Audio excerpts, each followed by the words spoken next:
শুনিছা অহাকালি এখন গাড়ী ল'ম বুলি ভাবিছো আৰু বহুত দামী গাড়ী কি হসাকে নে আমি হসাকে ডাঙৰ গাড়ী ল'ম মইনো আৰু তোমাক মিছা কথা কম নেকি হসাকে আমি গাড়ী ল'ম আৰু বহুত দামী গাড়ী 10 লাখ টকীয়া গাড়ী তেনেহলেছো আমি বহুত ধনী হৈ গলো এইটো কথা মই পলম নকৰাকৈ বাইদেউ ক'ব লাগিব তাই বেচেৰিলৈ বেয়াই লাগে তাই মোৰ নিচিনা টকা পইচাই নাই ইমান ভিখাৰী আৰু দুখীয়া ঘৰলৈ বিয়া হ'ল তাই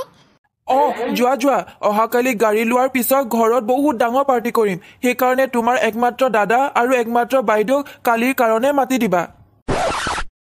কি নহওক গাড়ীখন যদি লওঁ তেতিয়াহ'লে মোৰ বহুত দিনীয়া আশা এটা পূৰ হ'ব বহুত ডাঙৰ পাৰ্টি কৰিম কালি ভণ্টি তোক মই আৰু কিমান কম এনেকে ঘৰলৈ পইচা বিচাৰি আহি নাথাকিবি লাজ কৰিবলৈ শিকিবি মইনো তোক ক'ৰ পৰা পইচা দিওঁ মোৰ নিজৰে নাই দাদা তই মোক পইচা নিদিলেও চাউল কেইটামানকে দে মোৰ ঘৰত চাউল অকণমানো নাই ভাত বনাই খাবলৈ মানুহজন লগতে মইও একো খোৱাই নাই নাই ভণ্টি আমি আজি তোমাক চাউলো দিব নোৱাৰো যোৱা সপ্তাহতে তোমাক 1 কেজি চাউল দিছিলোৱে এনেকে সদায় বস্তু বিচাৰি আহি থাকিলে কিন্তু আমি ক'ৰ পৰা দিম তোমাক নাহিবা বস্তু বিচাৰি নাহিবা ঘৰলৈ আমি লাজ পাওঁ বাহিৰৰ মানুহে আমাক সোধে আপোনাৰ দুজনী ভণ্টিৰ ভিতৰত এজনী দেখোন বহুত ধনী ঘৰলৈ বিয়া হ'ল তাই একো অভাৱে নাই আৰু এজনী ভণ্টি ওচৰলৈ বিয়া হ'ল আৰু একেবাৰে দুখীয়া ঘৰলৈ বিয়া হ'ল ওচৰত বিয়া হ'ল বুলি সদায় কেৱল বস্তু বিচাৰি আহি থাকে আমি যদি সদায় সিহঁতক সহায় কৰি থাকো সিহঁতিছো একেবাৰে এলেহুৱা হৈ যাব মই সেইকাৰণে তাইক আজি চাউলো নিদিলো ডাঙৰ ভণ্টিলৈ মোৰ বেয়া লাগে ইমান বেমাৰী মানুহটোলৈ কিয় তাই বিয়া হ'ল নাজানো কাম কৰিও তাইক এতিয়া ভালকে খুৱাবও নোৱাৰে মানুহটোৱে আমিও তাইক কিমান সহায় কৰি থাকিম দাদা নবু সৰু ভণ্টি তই সৰু ভণ্টি তুমি বহুত দিনৰ মূৰত আহিছা ঘৰলৈ সেইকাৰণে ভাত পানী খাইহে যাবা ঘৰৰে ডাঙৰ কুকুৰা আছে কুকুৰা এটাকে মাৰি দিম আজি ঠিক আছে নবু মই ভাত পানী খাইহে যাম পিছে মই কালিৰ কাৰণে নিমন্ত্ৰণহে দিবলৈ আহিছো আমি অহাকালি ডাঙৰ আৰু বহুত দামী গাড়ী এখন ল'ম 10 লাখ টকা ল'ব গাড়ীখনত সেইকাৰণে কালি ডাঙৰ পাৰ্টি এটা ৰাখিম ঘৰত কালি কিন্তু যাব দেই ইমান দামী গাড়ী মই কিন্তু কেতিয়াও জীৱনত ইমান দামী গাড়ী দেখাও নাই আৰু শুনাও নাই কেতিয়াও গাড়ীখন লোৱাৰ পিছত আপোনাকে প্ৰথম উঠাম পিছে নব আপুনি ভাত বনাম বুলি কৈছিলে নহয় সোনকালে ভাত বনাওক গৈ যাওক মই খাই বৈ যামগৈ ঘৰলৈ মই এই নিমন্ত্ৰণৰ কথা ডাঙৰ বাইদেউকো কৈ দিওঁ তেতিয়া তাইও অহাকালি যাব পাৰিব আমাৰ ঘৰলৈ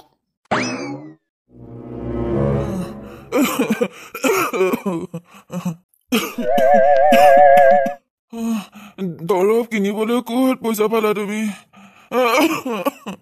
মোৰ ওচৰত পইচা নাই দৰৱ কিনিবৰ কাৰণে মই ওচৰৰ ৰামুহেতৰ ঘৰৰ পৰা খুজিহে লৈ নিছো দৰৱৰ বটলটো আপুনি অকণমান খাই দিয়কচোন ভাল পাব তেতিয়া বাইদেউ ভণ্টি তই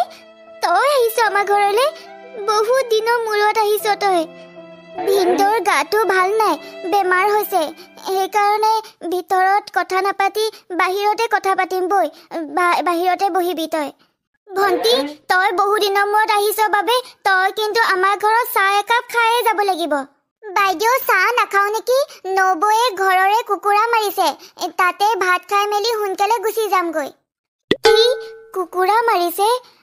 মাংসৰ লগত ভাত কেতিয়ানো খাইছিলো মনতে পৰা নাই মাংসৰ কথা শুনিয়ে কিবা ভোকহে লাগি গ'ল মোৰ মাংসৰ লগত ভাত খাবলৈ যদি তোৰ ইমানে মন গৈছে তেনেহলে অহাকালি আমাৰ ঘৰলৈ যাবি গাড়ী এখন কিনিম আমি বহুত দামী আৰু বহুত ডাঙৰ গাড়ী কিনাৰ কাৰণে বহুত ডাঙৰ পাৰ্টি দিম তই যাবি সোনকালে তহঁতি ইমান দামী গাড়ী লৈছ তহঁতৰে ভাল টকা পইচাৰ একো অভাৱে নাই মানুহজনৰ টকা পইচাবোৰনো আৰু কি কৰিম গাড়ী মটৰ এইবোৰ কিনিয়ে টকা পইচাবোৰ উৰুৱাব লাগিব পিছে তই কিন্তু কালি সোনকালে যাবি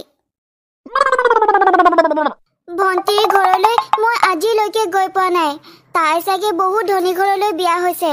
আৰু তাইৰ হাততো চাগে বহুত পইচা আছে সেইকাৰণে ইমান দামী গাড়ী কিনিব পাৰিব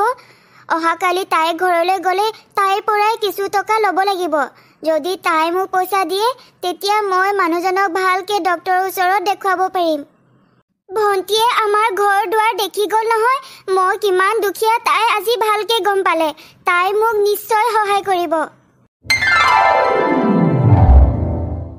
বাইদেউ তই মোক কিন্তু মাৰিবি দেই ভিতৰত ইমানবোৰ মানুহ আছে আৰু তই মানুহবোৰৰ আগতে পইচা খুজি দিছ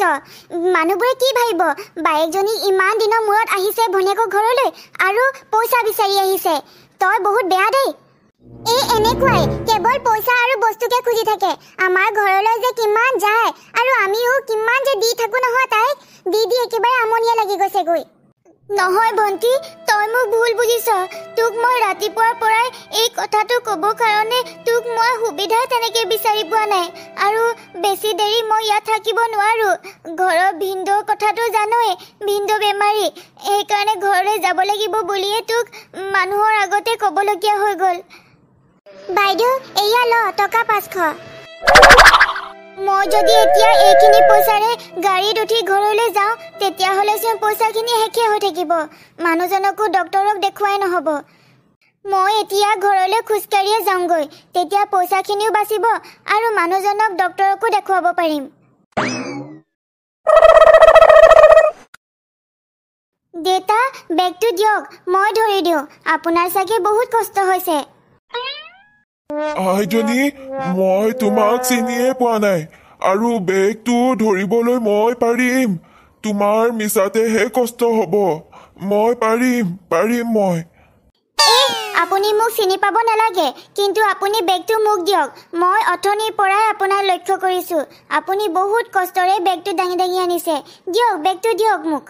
লোৱা তেনেহ'লে দেউতা আপুনি ইয়াত অকলে থাকে নেকি নহয় আইজনী মই আৰু মোৰ মানুহজনীয়ে থাকো কিন্তু মানুহজনীৰ কিছু দিনৰ পৰা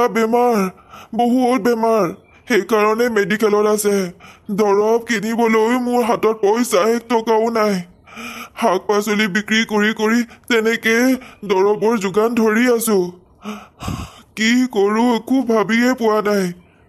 আমাকনো কোনে সহায় কৰিব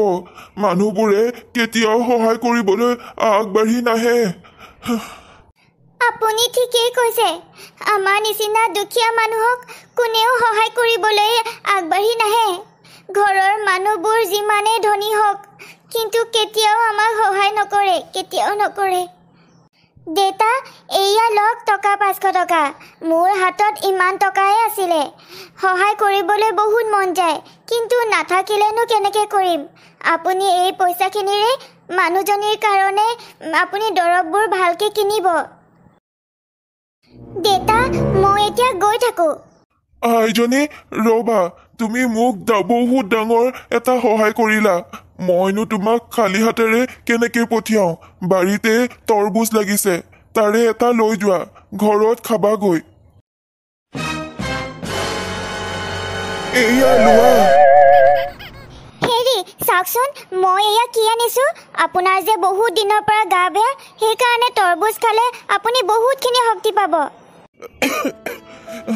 তুমি ইমান ডাঙৰ তৰবুজটো কিনিবলৈ ক'ত পইচা পালা মই এই তৰবুজটো কিনা নাই নহয়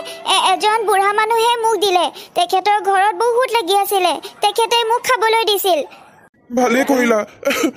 কৰিলা দিয়া এতিয়া তৰবুজটো কাটাচোন বহু দিনৰ পৰা বৰ খাবলৈ মন গৈ আছিল ফল মূল কিবা এটা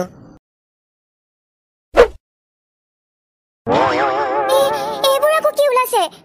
ইমানবোৰ তৰবুজৰ ভিতৰত পইচা ওলাই জানো এইবোৰ কি ওলাইছে তুমি এই তৰবুজটো ক'ৰ পৰা আনিছিলা তৰবুজৰ ভিতৰত ইমানবোৰ পইচা বৰ আচৰিত মইছো আপোনাক কৈছোৱে তৰবুজটো এজন বুঢ়া মানুহে দিছিল বুঢ়া মানুহজনে শাক পাচলি টোপোলা এটা লৈ গৈ আছিল মই বেয়া লাগিলে বাবে শাক পাচলি টোপোলাটো মই লৈ বুঢ়া মানুহজনৰ ঘৰত থৈ আহিলোগৈ তেতিয়া বুঢ়া মানুহজনে নিজৰ সকলোবোৰ সমস্যাৰ কথা ক'লে আৰু মোক ভণ্টিয়ে দিয়া 500 টকাটো মই বুঢ়া মানুহজনকে দি দিলোঁ সেইকাৰণে তৰবুজ এটাকে দিছিল খাবৰ কাৰণে মই ঘৰলৈ লৈ আনি